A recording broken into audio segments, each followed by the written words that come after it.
مبدئيا عايز اقول لك على حاجه مهمه جدا، وهي ان الفيديو ده مش فلوج. الفيديو ده مجرد بس بوريك التفاصيل والكواليس اللي حصلت في المدرجات، والكواليس اللي بتحصل قبل الماتش. طبعا بعد معاناه في المواصلات، اخيرا الحمد لله وصلت للاستاد. وطبعا زي ما انت عارف، اي ماتش بتروحه لازم تتبهدل في الطوابير وفي الزحمه، وبتوع التذكرة يبصوا على التذكره والفان اي دي، وبتوع الامن يفتشك بتاع حوالي 17 مره. موضوع مش بيخلص. حرفيا انت كل ما هتمشي خطوتين هتلاقي بوابه عايزه تفتشك. طبعا هما ملهمش دعوه بقى الماتش هيبدا امتى، انت متاخر، انت مش عارف ايه، ملهمش دعوه بكل الكلام ده. وبعد مشوار كبير جدا في الزحمه وفي الطوابير، اخيرا وصلت للبيت بتاعي. تالتة يمين، الميهوم.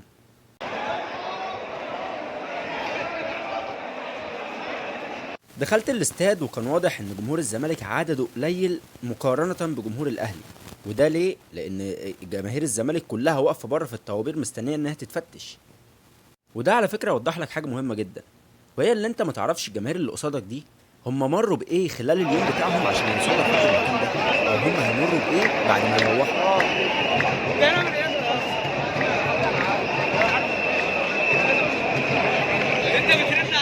طبعا بدأنا هتافات، وكان اول هتاف للجعان.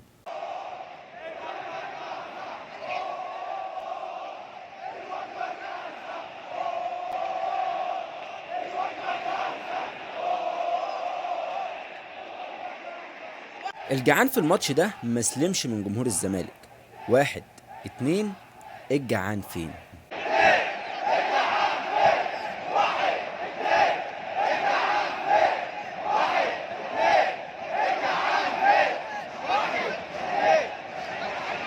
اللعيبه نزلت التسخين، وكان اول لاعب جمهور الزمالك ينادي عليه هو ناصر ماهر. وده طبعا لاهميته. جمهور الزمالك عارف كويس جدا ان ناصر ماهر لو فاق في الماتش ده هيفرق معانا كتير. ولكن طبعا وكالعاده جمهور الزمالك نادى على اول لاعب، واول لاعب ده خذلنا كلنا. وتاني لاعب كان جمهور الزمالك بينادي عليه هو نبيل دونجا.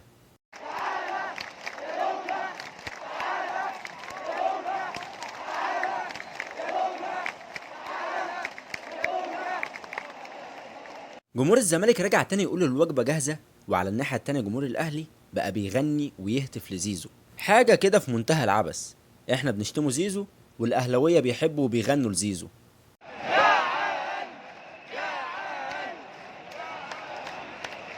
نيجي بقى مع اكتر هتاف عجبني من جمهور الزمالك، وفعلا اول واحد قال الهتاف ده عبقري. العب بقى خليك شواف، جمهور الزمالك مش بيخاف.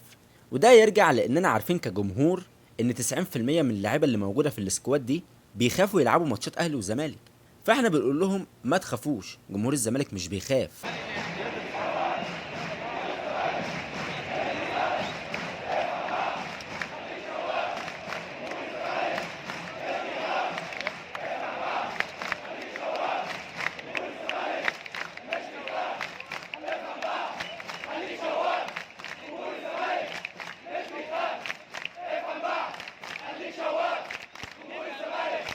وطبعا الهتاف الشهير في اي مباراة اهلي وزمالك اللي لازم يتقال.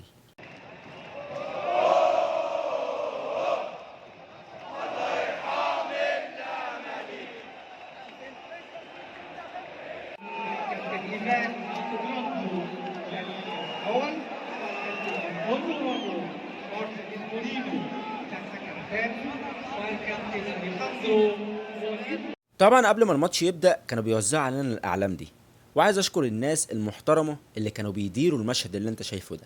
اللقطة اللي انت شايفها دي مش بالساهل، ما كانتش سهلة كده.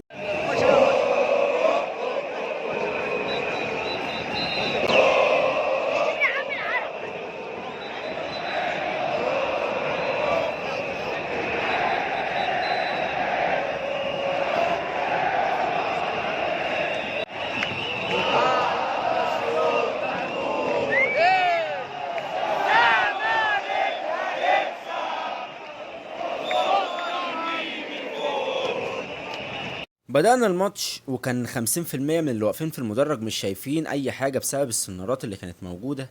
ولكن كان واضح ان احنا مستحوذين، احنا اللي ماسكين كورة وبننقلوا اللعب. كان واضح ان في لاعيبة نازلة ركابها بتخبط في بعض، خايفة وقلقانة ومش مستحملين الضغط الجماهيري اللي حواليهم، وده بصراحة معرفش ايه سببه.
طبعا بعد ما دخل فينا الجون بقى مش عايز اقول لك إيه اللي حصل.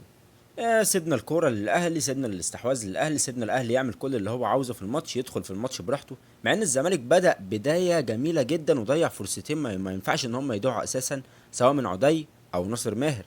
ولكن الاهلي بيدخل في الماتش وانت خلاص بتساعده اكتر ان هو يدخل في الماتش تاني وتالت ورابع. دفاع، تكتل دفاعي، مفيش حد في الهجوم، مفيش حد يعمل لك مرتدة سريعة. ناصر ماهر في أسوأ حالاته. وانا قلت لك ان الاهلي عنده قوة هجومية كبيرة، بيعرف ان هو يستغل الفرص، بيعرف ان هو يضغط ضغط عالي في التلت الاول، وكانت النتيجة متوقعة لنا كلنا في المدرجات. طبعا كان واضح علينا الضغط، وواضح ان احنا مضغوطين جدا في الشوط الاول، فبدأ جمهور الزمالك هو كمان يحس بالضغط في المدرجات. مع كل كرة الاهلي بيستحوذ عليها تصفير وهجوم واستهجام على لعيبة الاهلي، بحيث ان لعيبة الزمالك يحسوا على دمهم شوية ويفوقوا بقى.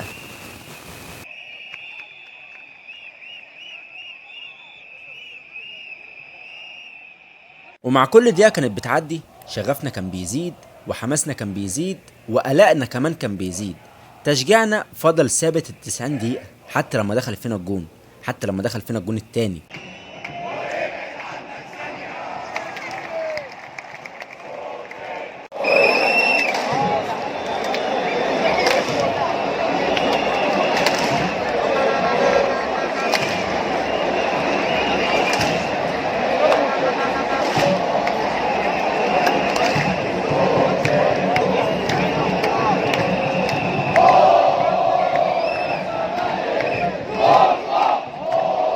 طبعا بعد هدف تعادل الاهلي الوضع بقى زي ما انت شايف كده.